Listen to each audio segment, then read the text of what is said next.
Well, good afternoon. I'm very pleased to be speaking to you all at CITMA's spring conference, and I apologise that I couldn't attend in person on this occasion. You don't need me to tell you that IP is an absolutely integral part of the innovation ecosystem, fundamental to the way that our economy captures new ideas and enables growth in businesses and jobs. And as Minister for Science, Research and Innovation, my key priorities are making sure that the UK continues to be a global powerhouse in both science, technology, research and innovation, and intellectual property is the oil of that research engine.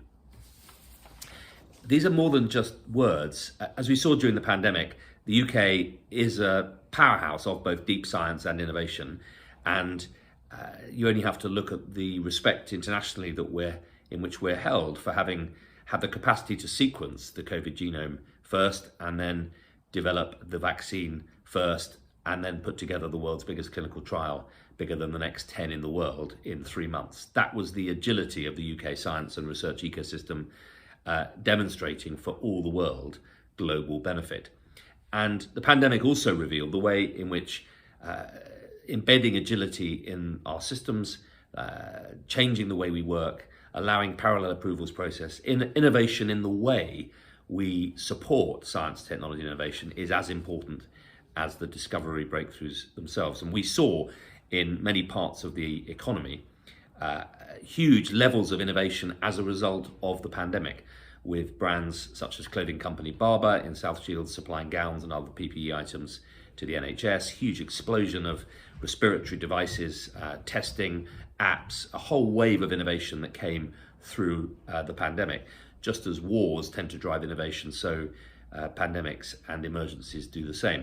And in fact, that's reflected in the data. The number of trademarks filed in 2021 was up 57%. So as this shows, trademarks touch upon all aspects of our life, not just deep science, and they're fundamental to the vision of an innovation nation that I'm pushing here as Minister. Trademarks obviously are essential to protecting the brands of companies, products that add so much to our economy and that are so well known around the world. So as we seek to harness the lessons of the pandemic and continue that pace of innovation across all sectors of our economy, it's going to make the work that you're doing even more important. My brief as Minister responsible for intellectual property and also my career, 15 years in and around UK universities, spinning out companies, negotiating intellectual property agreements, and as Minister for Life Science in my previous role, I've seen just how important the work that CITMA does is, not just for its members, but for the IP landscape as a whole. And it's just excellent to have such a good representative body that engages so thoughtfully and helpfully with government. And I know how constructively you have engaged with my officials across a wide range of trademark policy, law and operational practice at the IPO. I deeply believe that IP should be more accessible and that open data is one of the most powerful ways we can drive innovation, so that more of the data that we have in government and arm's length bodies can be made available to help drive the innovation landscape. And the work that the IPO are currently doing to transform its services and the UK IP framework is hugely important, and I thank everyone involved for it.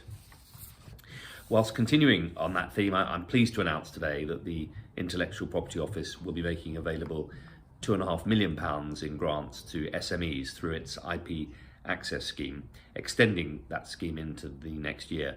And that's a real tangible opportunity to support more than 500 SMEs to access advice from IP professionals to enable their businesses to grow and thrive.